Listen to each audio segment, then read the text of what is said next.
We were in our regular scheduled commissioners court meeting, and around 10, everybody in the room, their alerts on their phones started going off. You know, the National Weather Service alerts, those ones that just blast.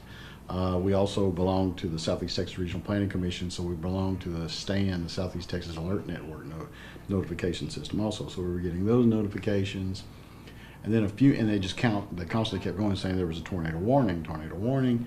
Then we heard the siren from the fire department. Their actual loud citywide siren went off, and we started getting more alerts, and they just kept coming and coming. And so we checked, and sure enough, there was a tornado that had touched down in some of the western part of center of Jasper really, and was moving more westerly. And we found out that it was about a I think the Weather Service said it was like 8.64 miles, I think is what they said, and I believe it was a F2 tornado, and it destroyed several homes, ripped trees out of the ground through the trees. I went and did a kind of a reconnaissance, just driving around to check and see, and the electrical infrastructure, broadband infrastructure, there were water lines that were pulled out of the ground. There were a lot of things, you know, these trees, when they were just literally uprooted or twisted and pulled, were thrown, you know, were destroyed. We had some people had other neighbors' roofs on their roof. A lot of the roofs have been peeled off, or large trees basically fell right into their homes, and cars damaged and destroyed, outbuildings, barns, sheds, garages. It was quite a bit of devastation. So within that short period of that tornado going through, it created this big mess. So we immediately, all of our people, our commissioners, the city of Jasper personnel, they all immediately started responding.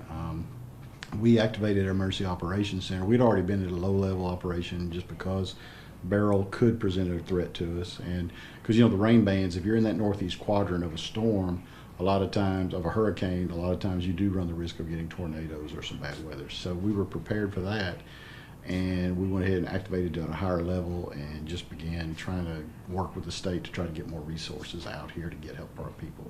Immediately set up a shelter that's at the Nehemiah Family Life Center, which is on 640 Pollard Street here in Jasper. They've always opened up their home, their church, their hearts, and provide for our people up here. And the American Red Cross is running that operation for us and taking care of those families. And meanwhile, we also have the Southern Baptist Disaster Team. They're here.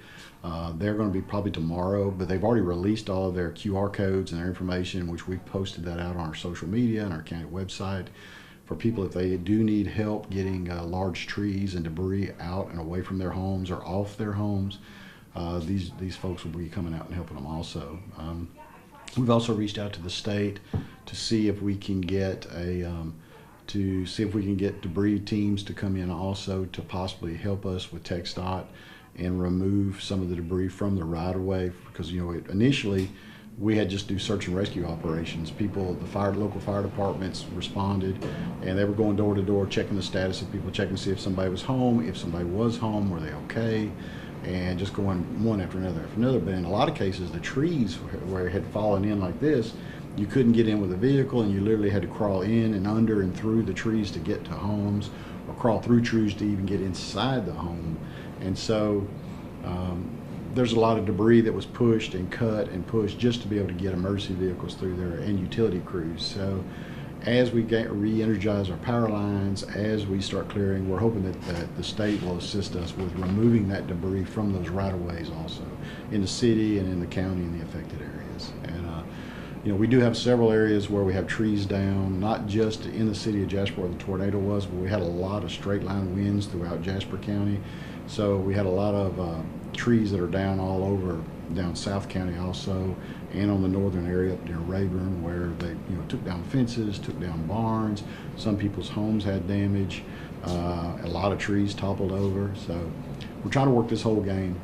This was ground zero as far as we're concerned about this major, but every single home in Jasper County that was affected, we're trying to take care of. And we're going to keep working with our partners with the state and the feds to try to do that. And if we can give any help to Tyler County and Newton County while we're doing this, we're glad to help. If they need sheltering or they need help, will be here for them, for their people. You have to, basically, when I say you have to get those outside resources, I mean, Jasper County tries to be prepared, the city of Jasper tries to be prepared, but if you have a tornado cut through your community like that, you need to immediately assess what you have and go, okay, we need more help, we need more resources, more personnel.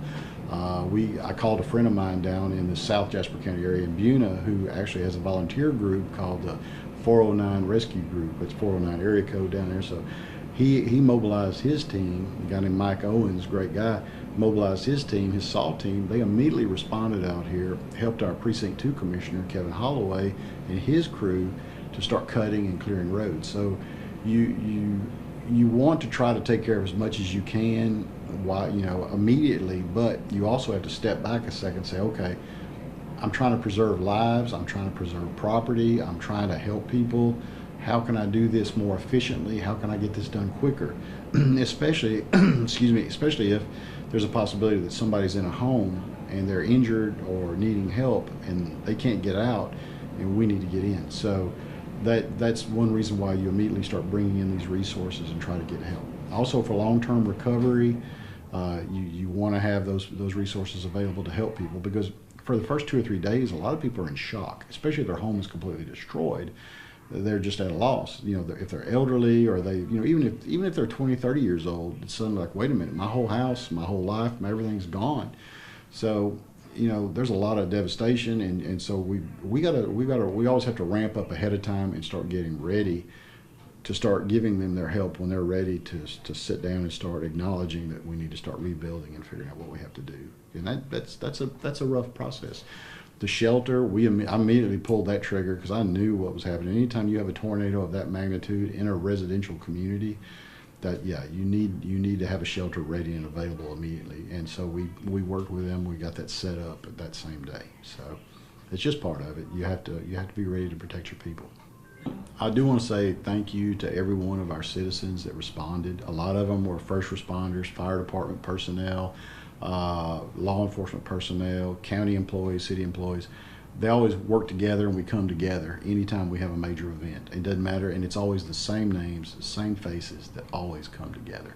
And I really appreciate what they do. And as far as our citizens go, those that were affected and those that just came and said, hey, I want to bring food to these people, or I want to bring blankets to these people, I'm so proud of them, because we're an independent people here in Jasper County. We've been around since 1836 or before 1836, but we care for each other and we band together. So thank you for what you've done. Thank y'all for what you're doing right now, and also thanks for helping out those people that are in need right now. And we're going to try to make everybody whole again.